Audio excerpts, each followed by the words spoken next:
नमस्कार दोस्तों, मैं रिंकू सर आप सभी विद्यार्थियों का हार्दिक अभिनंदन करता हूं। मैं 10वीं कक्षा के बायोलॉजी विषय का, जीव विज्ञान विषय का कुछ मोस्ट इम्पोर्टेंट ऑब्जेक्टिव क्वेश्चन लेके आपके लिए आया हूं, जिसको अगर आप थोड़ा बढ़िया से पढ़ लेते हैं, है ना, तो नियर अबाउट समथिंग जो है उसी के अंदर से आपके सारे क्वेश्चन आएंगे, उसके बाहर से क्वेश्चन कोई भी नहीं आएगा। ठीक है, तो मैं उस क्वेश्चन को आपको बता रहा हूँ, उस क्वेश्चन को आप खूब बढ़िया से पढ़िए। पहला क्वेश्चन है, किस जीव में हीमोग्लोबिन नहीं होता है? तो मक्खी में इसका आंसर हो जाएगा। हीमोग्लोबिन की कमी के कारण कौन सा रोग होता है? एनीमिया रोग होता है।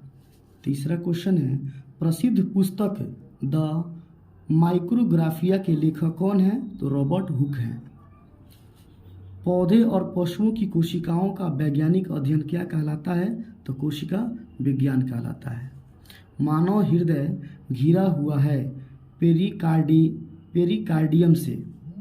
रक्त का रंग लाल क्यों होता है? हीमोग्लोबिन के कारण। शुद्ध या ऑक्सीजन युक्त रक्त को हृदय से शरीर के विभिन्न भागों में कौन पहुंचाता है या कौन वहन करता है? तो धमनियां पहुंचाती हैं। पादप में जाइलम उत्तरदायी होता है जल के वहन के लिए। पादप में फ्लोएम उत्तरदायी होता है भोजन के वहन के लिए। स्वपोषी पोषण के लिए आवश्यक क्या है? क्लोरोफिल। बी ऑप्शन में है सूर्य का प्रकाश, सी में है कार्बन डाइऑक्साइड और एवं जल, और डी में है सभी। तो आप सबको मैं बता दूं कि स्वपोषी पोषण के लिए आवश्यक ये सभी हैं, है ना। क्लोरोफिल, सूर्य का प्रकाश, कार्बन डाइऑक्साइड एवं जल, ये सभी क्या है? स्वपोषी पोषण के लिए आवश्यक है। अगला क्वेश्चन है, अमीबा भोजन का अंतर ग्रहण करता है कुटपाद के द्वारा, है ना। उसके बाद कुछ जीव का नाम दिया गया है और उसके श्वसन अंग दिए गए हैं। आइए देख लेते हैं। मछली का श्वसन अंग क्या है? तो गिल्स या गलफड़ा। मानव फेफड़ा से सांस लेता है और केंचुआ त्वचा से सांस लेता है, और तिलचट्टा या कीड़े मकोड़े जो हैं वे ट्रैकिया से सांस लेते हैं। ब्लू व्हेल मछली जो है वह भी फेफड़ा से ही सांस लेती है। अब आगे है कि कुछ जीव है और उनके हृदय में कितने कोष्ठक होते हैं या उनके हृदय में कितने चेंबर होते हैं? तो मेढक में 3 गो कोष्ठक होता है या चेंबर होता है, मछली में 2 कोष्ठक होते हैं और मानव में 4 कोष्ठक होते हैं। प्रकाश संश्लेषण की क्रिया होती है हरे पौधों में। ठीक है, मनुष्य में श्वास लेने और छोड़ने की प्रक्रिया को क्या कहते हैं? श्वासोच्छ्वास कहते हैं। ठीक है, मनुष्य में केवल ऑक्सीजन ग्रहण करने की क्रिया को क्या कहेंगे? श्वसन कहेंगे। देखिए, ये समझने वाली बात है। मनुष्य या कोई भी जीव जंतु जब केवल ऑक्सीजन को ग्रहण करता है तो उस स्थिति को हम लोग श्वसन कहते हैं, और जब वही मनुष्य या जीव जंतु ऑक्सीजन को ग्रहण करता है और कार्बन डाइऑक्साइड का त्याग करता है तो उस स्थिति को क्या कहेंगे हम लोग? श्वासोच्छ्वास कहते हैं। पौधों में गैसों का आदान प्रदान किसके माध्यम से होता है? तो पौधों में गैसों का आदान प्रदान रंध्र या स्टोमेटा के द्वारा होता है। पेड़ पौधों की पत्तियों में अत्यंत छोटे छोटे छिद्र पाए जाते हैं जिनके माध्यम से क्या होता है? गैसों का आदान प्रदान होता है, और उन्हीं छोटे छोटे छिद्रों को हम लोग रंध्र कहते हैं। चालनी नलिकाएं पाई जाती हैं, फ्लोएम में पाई जाती है। आरबीसी की जीवन अवधि क्या है? 120 दिन है। संवहन ऊतक है एपिडर्मिस फ्लोएम या फ्लोएम, तो इसका ऑप्शन हो जाएगा डी, बी और सी हो जाएगा, यानी कि जाइलम और फ्लोएम हो जाएगा। कह रहे हैं कि संवहन ऊतक है, तो याद रखना कि संवहन ऊतक कौन कौन है? तो आपका ऑप्शन क्या हो जाएगा? डी हो जाएगा, यानी कि जाइलम और फ्लोएम ये दोनों क्या है? संवहन ऊतक है। सबसे तेज हृदय धड़कन किसका होता है? चूहा का हृदय जो होता है ना, धड़कन वो काफ़ी तेज होता है। फ्लोएम के द्वारा कार्बोहाइड्रेट का परिवहन होता है सुक्रोज के रूप में। फ्लोएम के द्वारा कार्बोहाइड्रेट का परिवहन किस रूप में होता है? सुक्रोज के रूप में होता है। प्रोटोजुआ उत्सर्जी पदार्थ का निष्कासन कैसे करता है? तो विसरण के द्वारा करता है। प्रोटोजुआ उत्सर्जी पदार्थ का निष्कासन कैसे करेगा? विसरण के द्वारा करेगा। लिखा है ट्रिप्सन एंजाइम का क्या कार्य है? ट्रिप्सन एंजाइम जो है कौन सा काम करता है?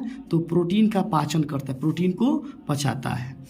मुख गुहा में आकार का कौन सा भाग का पाचन होता है? मुख गुहा में आहार का, ठीक है, मुख गुहा में आहार का कौन सा भाग का पाचन होता है? तो कार्बोहाइड्रेट का होता है।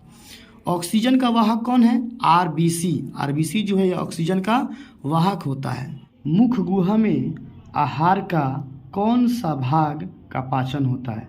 तो मुख गुहा में कार्बोहाइड्रेट का पाचन होता है। अगला सवाल है ऑक्सीजन का वाहक कौन है? तो ऑक्सीजन का वाहक है आरबीसी।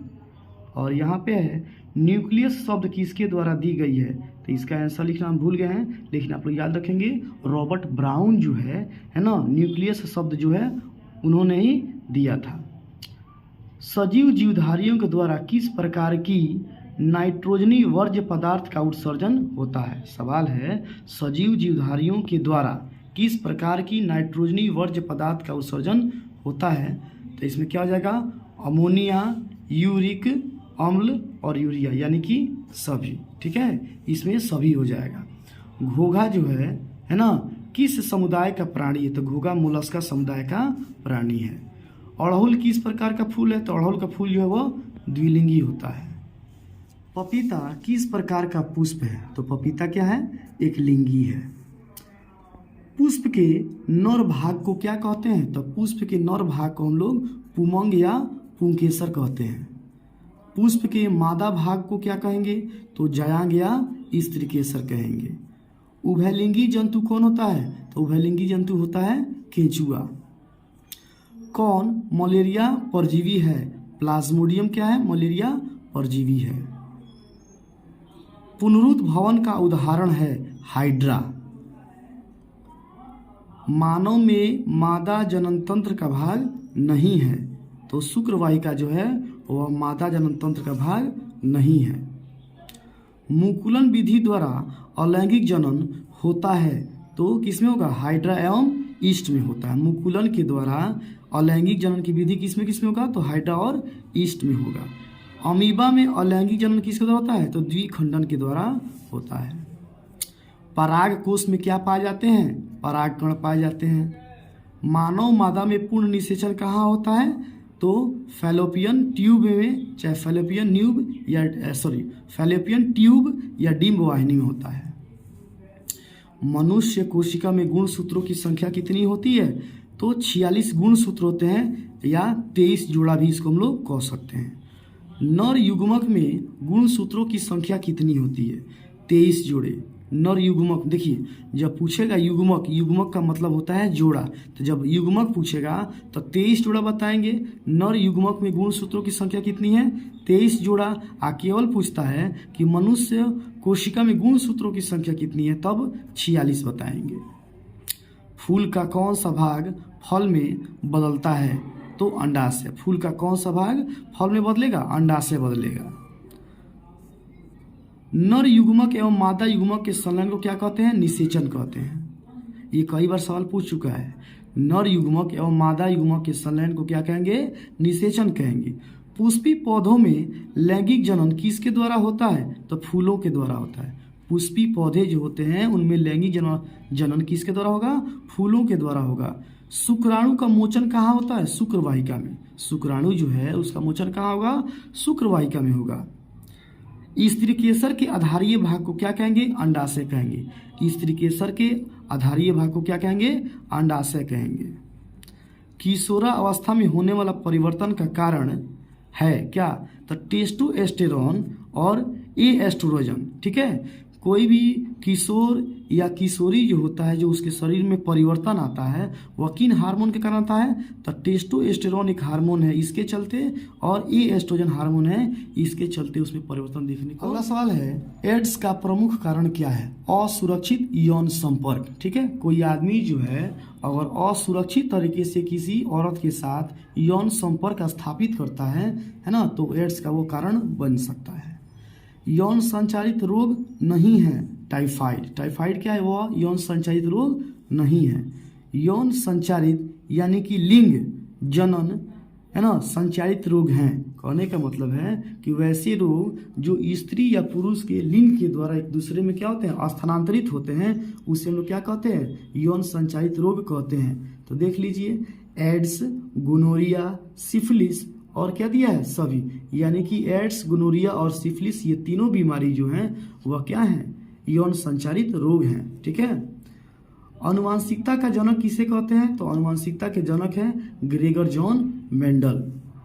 मेंडल ने अपने प्रयोग के लिए किस पौधे को चुना था, मटर के पौधे को चुना था। काफी इंपॉर्टेंट क्वेश्चन है यह कि मेंडल जो थे अपने प्रयोग के लिए किस पौधे को चुने थे, तो मटर के पौधे को चुने थे।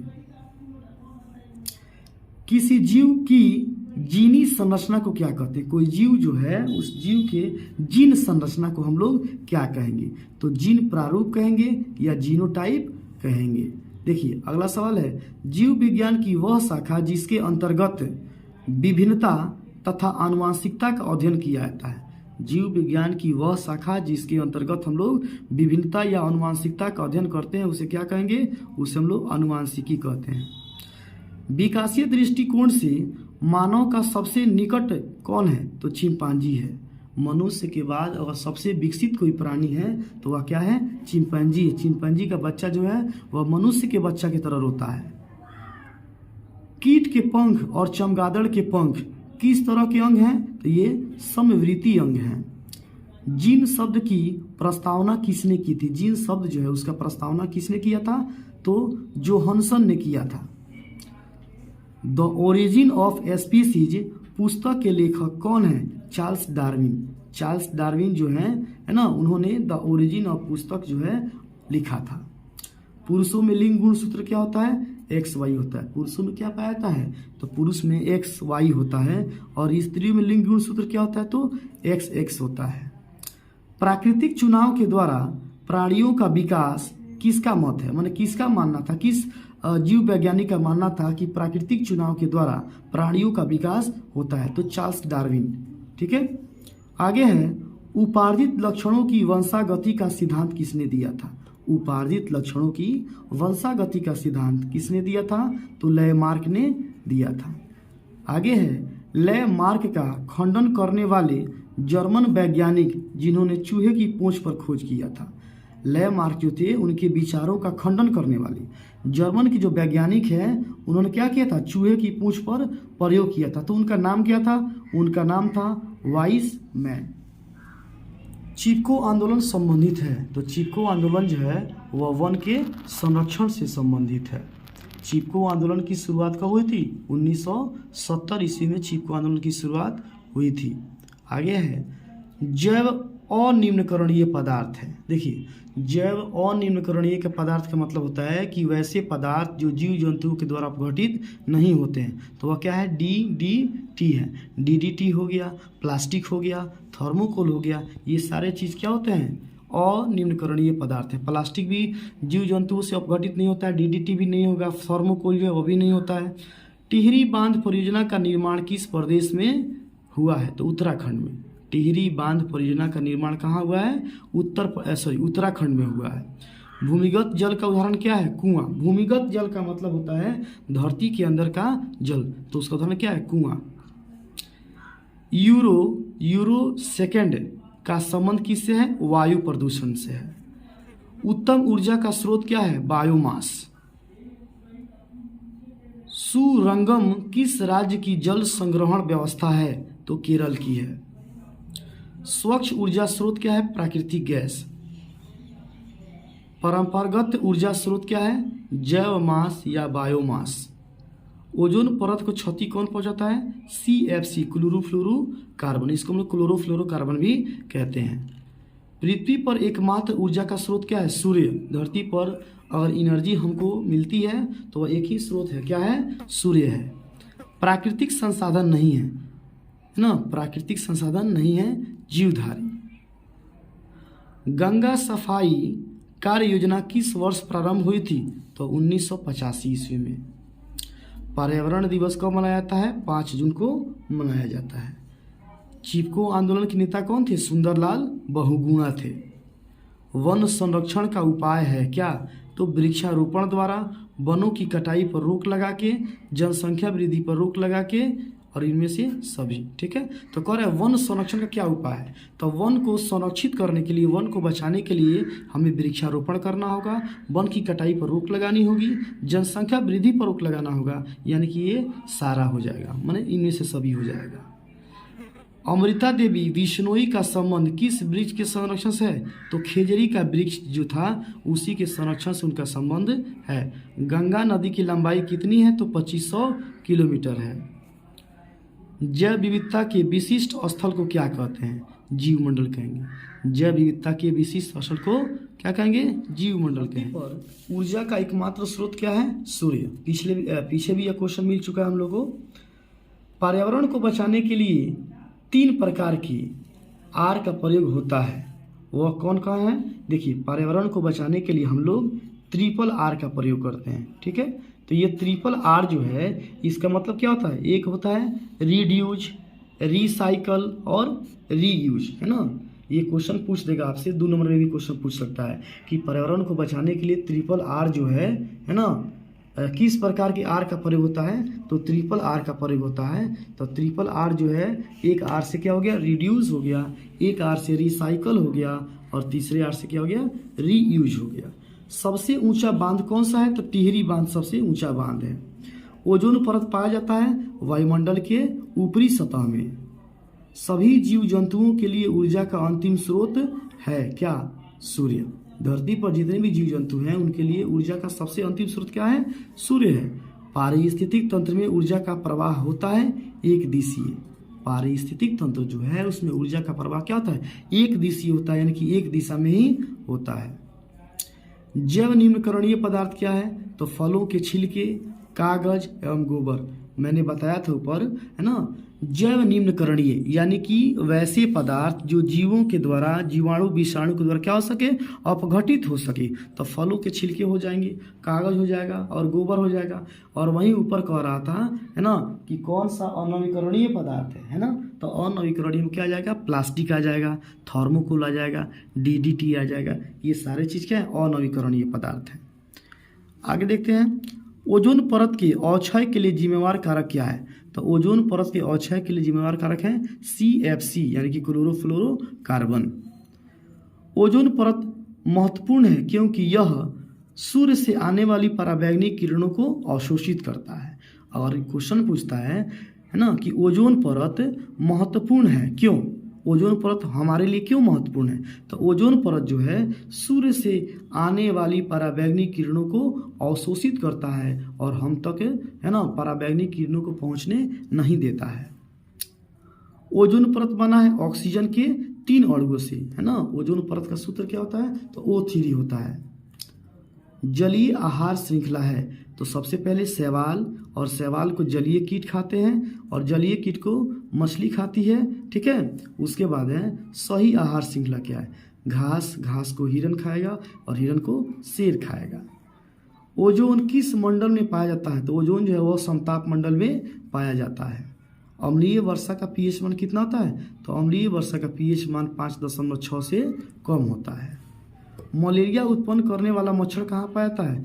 मलेरिया उत्पन्न करने वाला मच्छर जो है वह गंदा जल में पाया जाता है। उसके बाद है डेंगू उत्पन्न करने वाला मच्छर कहाँ पाया जाता है। तो डेंगू उत्पन्न करने वाला मच्छर जो है वह साफ जल में पाया जाता है। और तीसरा है ग्लोबल वार्मिंग यानी कि वैश्विक उष्णता के लिए उत्तरदायी गैस कौन है, और आपका है कार्बन डाइऑक्साइड।